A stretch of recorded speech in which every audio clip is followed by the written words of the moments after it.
बानू, तुझ्या जे स्मरणात आहे ते तू निसंकोचपणे सांग. आठवतं आहे की विसरलीस?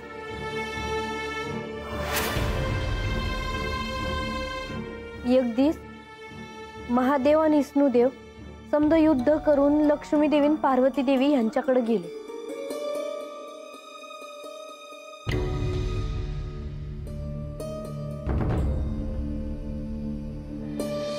पार्वती, आम्ही सर्वदूर शांतता प्रस्थापित करून सृष्टीला आनंद प्रदान करून आलो आहोत. मात्र आपण हे साध्य कसे केले स्वामी?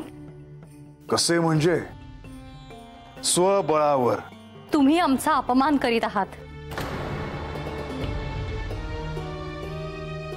तो कसा काय? तुम्हाला याचे विस्मरण झाले आहे की आम्ही देखील तुमच्या सोबत शक्ती रूपाने या युद्धात होतो. आम्ही साक्षात श्री भगवतीचा अंश आहोत. तिच्याशिवाय हे होणं शक्यच नाही. मात्र तुम्ही तिलाच विसरलात आणि आम्हाला देखील.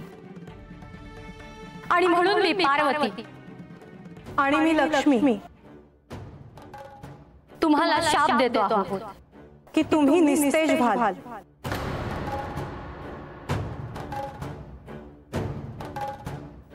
दक्ष राजा आणि सनक ऋषी हे भगवती देवीसनी प्रसन्न करण्यासाठी तप करू लागले.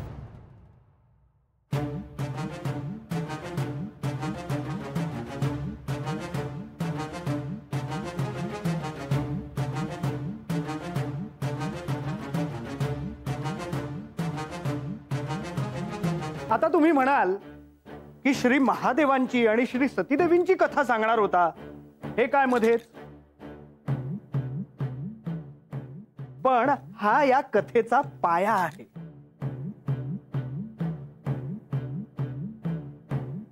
सांग बन. वय मग दक्ष राजाला भगवती देवी प्रसन्न झाल्या आणि देवींनी त्यासनी आशीर्वाद दिला.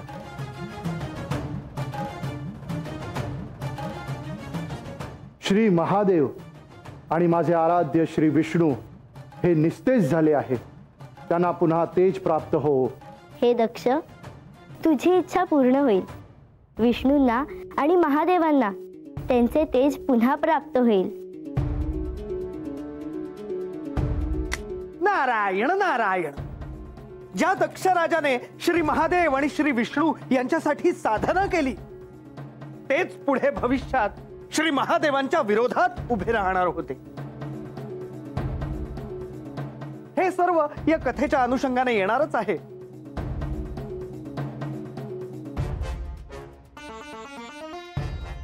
बानू, तू जी कथा सांगितलीस ती मी पुढे घेऊन जातो.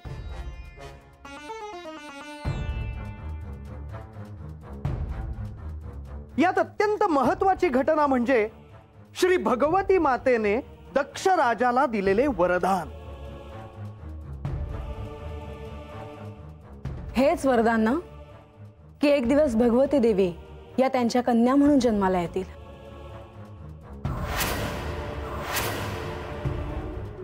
हे तुम्हासनी कसं काय ठाव? तुला काय वाटलं? तुलाच यांनी ही कथा सांगितली, पण तसं नाही. मलाही ही कथा ठाऊक आहे. तर भगवती देवी दक्ष राजाच्या राजवाड्यात कन्या रूपाने जन्म घेणार होत्या. त्याआधी एक महत्वाची गोष्ट सांगतो, ज्याशिवाय ही कथा पूर्ण रूपाने सुरू होत नाही. मला हे ठाव नाही जी. तेच सांगतोय बानू.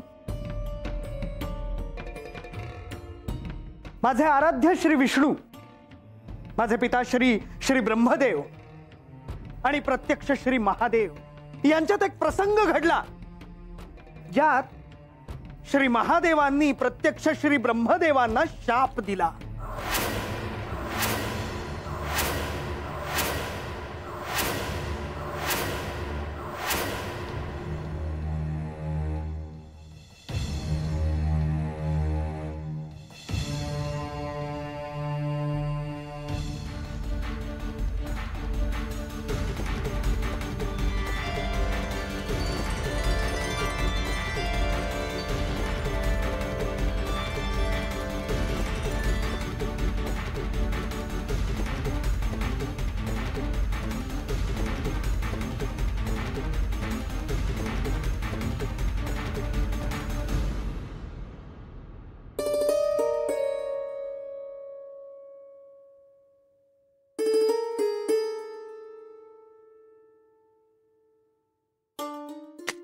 नारायण नारायण. हीच सुरुवात होती एका अशुभ घटनेकडे जाण्याची. मुनिवर, आपण श्री ब्रह्मदेव यांचे सुपुत्र आहात, पण तरीही त्यांच्या संदर्भातील ही कथा सांगताना आपण अगदी तटस्थ राहून सांगत आहात. मुनिवर, खरंच आपण ज्येष्ठ कीर्तनकार आहात.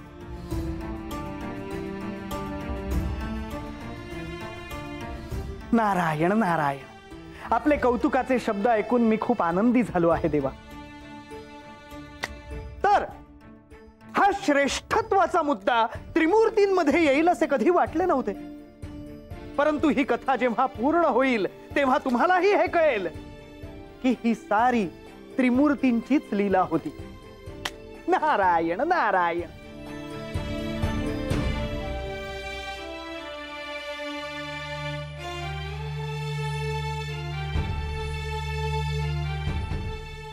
या अशा घोर समुद्रात असे एकटेच तप करणारे तुम्ही कोण आहात? मी इथे तुमच्या आणि माझ्या खेरीज दुसरे कोणीही नाही. देवांचा आणि लोकांचा प्रभान असलेला अव्यय महायोगेश्वर नारायण या नावाने सर्वजण मला ओळखतात. नारायण? हो. साऱ्या सृष्टीला तुम्ही माझ्यातच पाहू शकता, कारण ती माझ्यातच सामावलेली आहे. परंतु आपण कोण आहात? मी? हो. मी धाता, विधाता, स्वयंभू, प्रपितामह आहे. मीच विश्वतोमुख ब्रह्मदेव आहे. माझ्यातच सारं विश्व सामावलेलं आहे. खरंच? हो.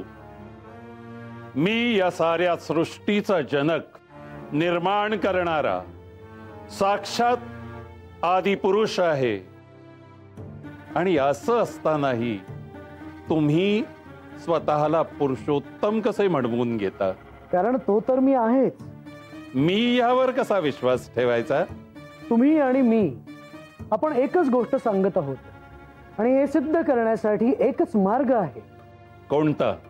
आपण योग बलाने एकमेकांच्या शरीरात प्रवेश करायचा. आपण जे बोलत आहोत त्याचा प्रत्यय घ्यायलाच हवा. हे केल्यानेच सिद्ध होईल. सत्य सांगायचं झालं तर मला हे करण्याची आवश्यकता नाही, कारण मीच या सृष्टीचा जनक आहे. हे सत्य आहे. तरी सुद्धा मला हे मान्य आहे. मी सत्य सांगतोय हे माझ्या शरीरात प्रवेश केल्यावर तुमच्या ध्यानात येईलच. म्हणूनच तुम्ही आधी पडताळणी केलेली योग्य. जशी तुमची इच्छा. परंतु त्यानंतर तुम्ही देखील मी जे सत्य सांगत आहे त्याचा प्रत्यय घ्यायला हवा. मान्य आहे.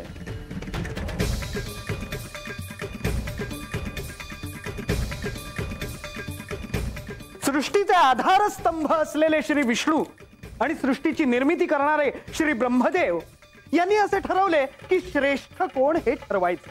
अजून श्री महादेव मात्र यात उतरले नव्हते.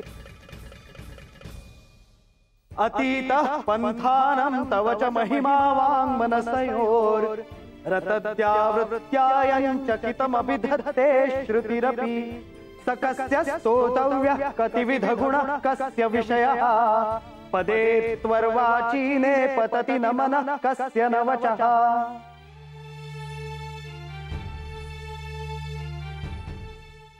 नारायण नारायण. आणि त्यानंतर माझ्या आराध्यांनी योग बलाच्या सहाय्याने श्री ब्रह्मदेवांच्या शरीरात प्रवेश केला. देव, दानव, मानव वगैरे प्राणी मात्रांसह असलेले हे विश्व श्री ब्रह्मदेवांच्या शरीरात असलेल्या श्री विष्णूंनी पाहिले. ते पाहून श्री ब्रह्मदेवांच्या मुखातून ते बाहेर अवतरले.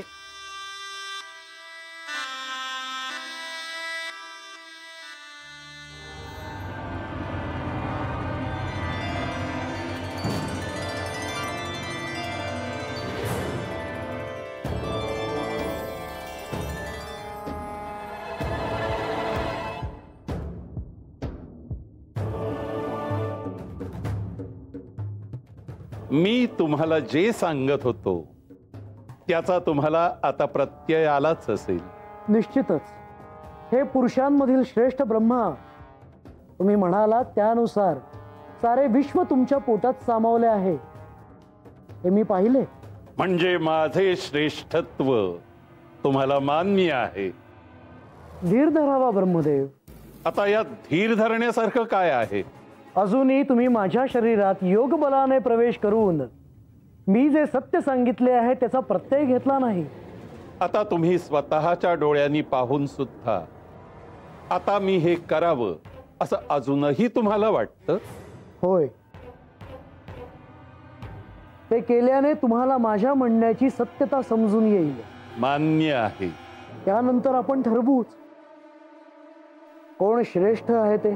मान्य.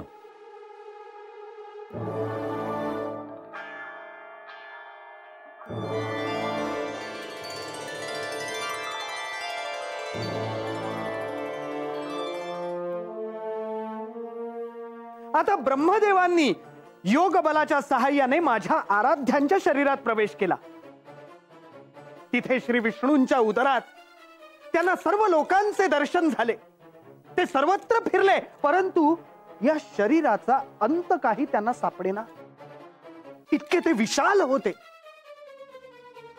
आणि अखेर श्री ब्रह्मदेव माझ्या आराध्यांच्या शरीरातून बाहेर आले.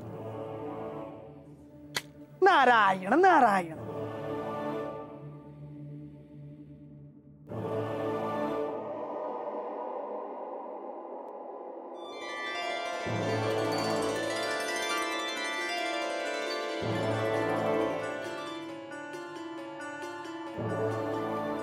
तुम्हाला जे सांगितलं होतं त्याचा प्रत्यय तुम्हाला आता आला असावा.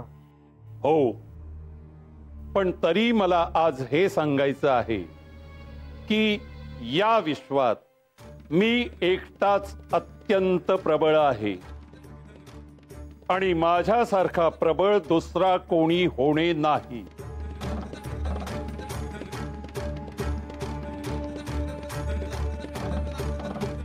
नारायण नारायण.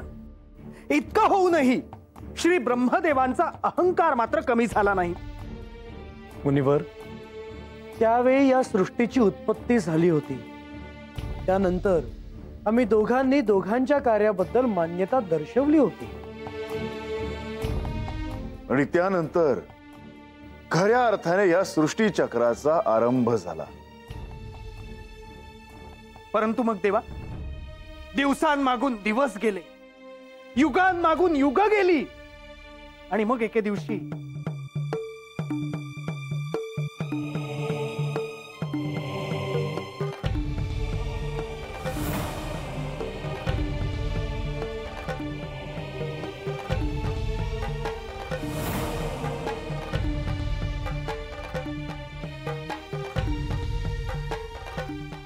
यावं यावं माधवा.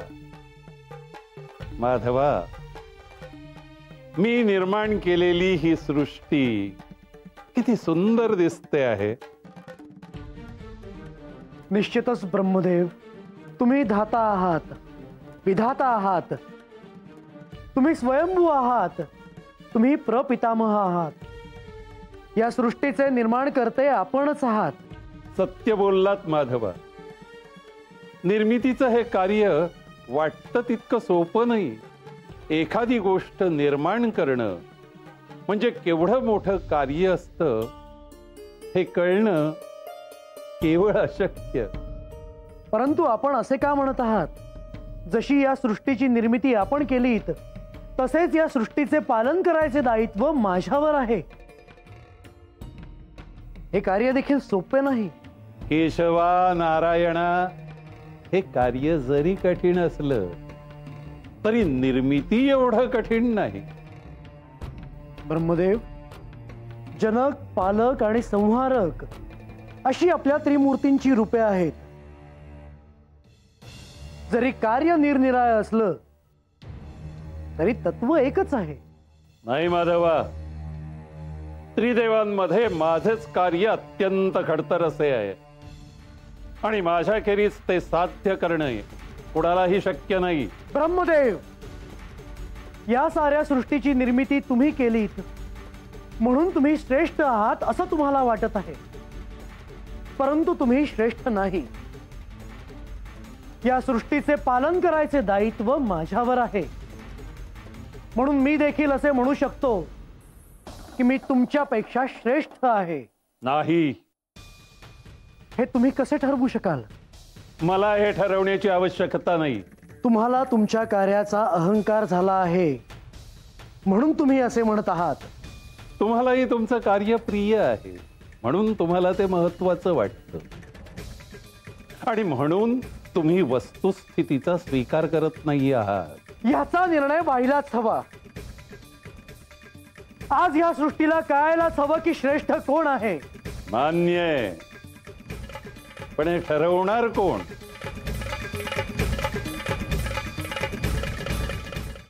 नारायण नारायण.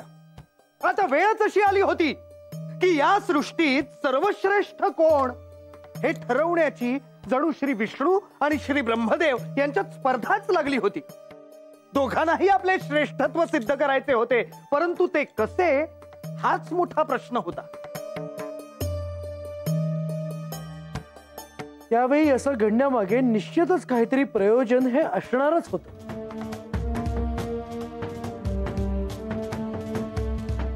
होय, प्रत्येक गोष्ट घडण्यामागे काही ना काहीतरी प्रयोजन हे असतेच. नारायण नारायण. जसं त्यावेळीही होतं.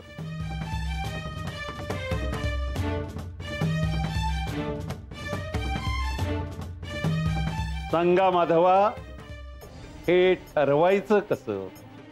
मला यावर विचार करायला हवा.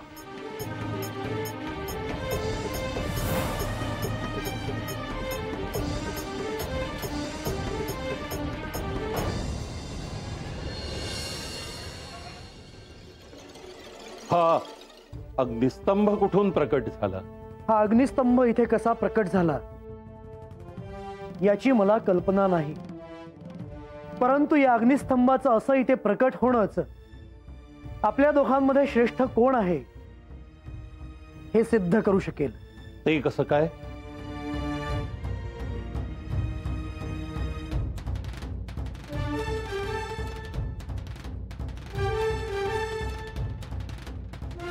या स्तंभाकडे नीट पहा.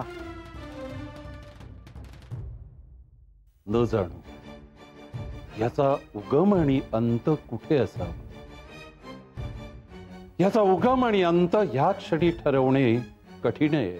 आणि तेच आपल्यातलं श्रेष्ठत्व सिद्ध करेल. ते कसं काय? जो कोणी याचा अंत अथवा उगम शोधून काढेल त्याने दुसऱ्याचे श्रेष्ठत्व मान्य करायचे. मान्य आहे. मी याचा अंत बघायला खाली जातो आणि याचा उगम बघायला तुम्ही वर जा. मान्य. आणि ज्या कुणाला हे दिसेल त्यांनी इथेच येऊन दुसऱ्याला हे सारं काही सांगावं. मान्य आहे.